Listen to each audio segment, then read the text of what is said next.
ఏమండి ఇలా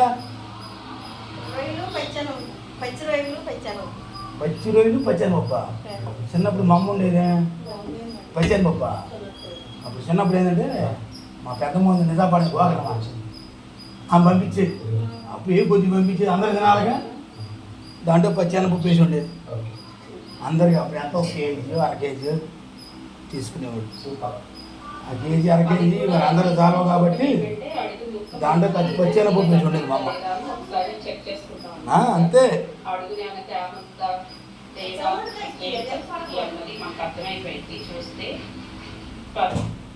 రోజున పచ్చనిపప్పు వేసి ఎందుకంటే సాయలే కాదుగా.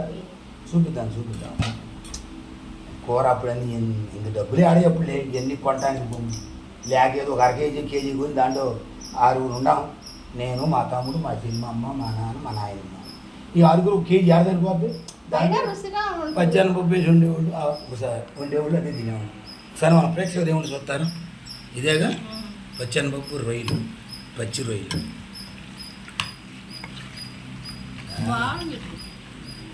అదే చిన్నప్పుడు అటు ఉండేవాళ్ళు అమ్మోళ్ళు.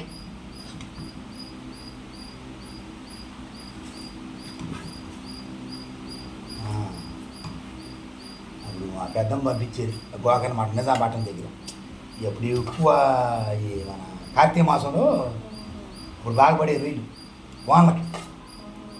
డిసెంబర్ కాదు అక్టోబర్, అదే సెప్టెంబరు, ఆగస్టు, సెప్టెంబర్, అక్టోబర్ ఆ ప్రాంతంలో వానలు బాగుపడాయి కదా.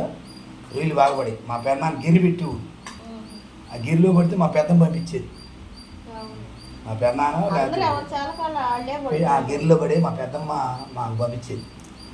కొద్ది పంపిస్తే అట్లే కొద్ది పచ్చనిపప్పు.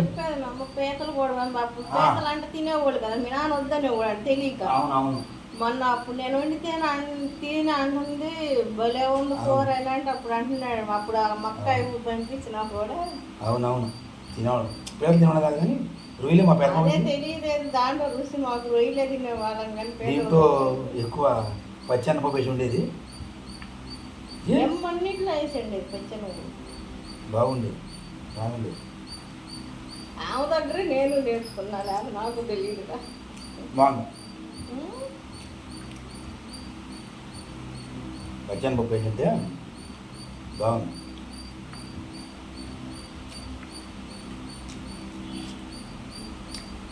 అమ్మ కలగలుపు లేకుండా ఉండేది కదా. ఏది కొంచెం మంచిది బాగుంది. పచ్చనిపప్పు చాలా ఎక్కువ ఉంది.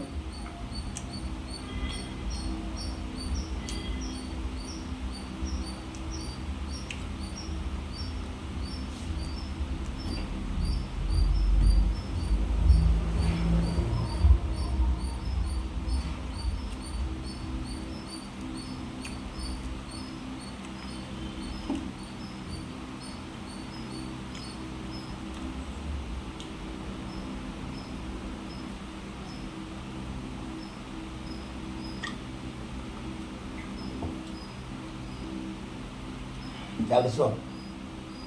బాగుంది. పచ్చనిపప్పు పచ్చిలో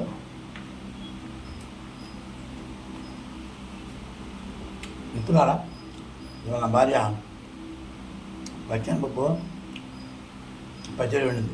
చిన్నప్పుడు మా అమ్మ ఉండేది. మేము చిన్నప్పుడు అంటే ఒక 40 సంవత్సరాల క్రితం మా పెద్దమ్మ వాళ్ళ గోకర్ణ మాట దగ్గర నిజాంపట్నం దగ్గర గోకర్ణ మాట మా పెద్దమ్మ వాళ్ళు ఆమె పంపించేది. వాళ్ళకి పొలాలకి వానాకాలం రొయ్యలు బాగుపడేవి. మా పెద్దనాన్న గిరి పెట్టేవాడు. మా పెద్దమ్మ పంపించేది. అయితే మా అమ్మ పచ్చనిపప్పు వేసింది. అయ్యా నా భార్య ఉంది. చాలా రుచిగా ఉంది. మిత్రులారా, మీరు కూడా ఒకసారి ఇలా ట్రై చేసి చూడండి. పచ్చనిపప్పు చాలా రుచిగా ఉంటుంది. ఈ ఛానల్ని ఆదరించండి, సబ్స్క్రైబ్ చేసుకోండి, లైక్ అండ్ షేర్, కామెంట్ చేయండి. జై భారత్, జై హింద్. సర్వే జనా సుఖినో భవంతు. అందరూ బాగుండాలి, అందరిలోనే ఉండాలి.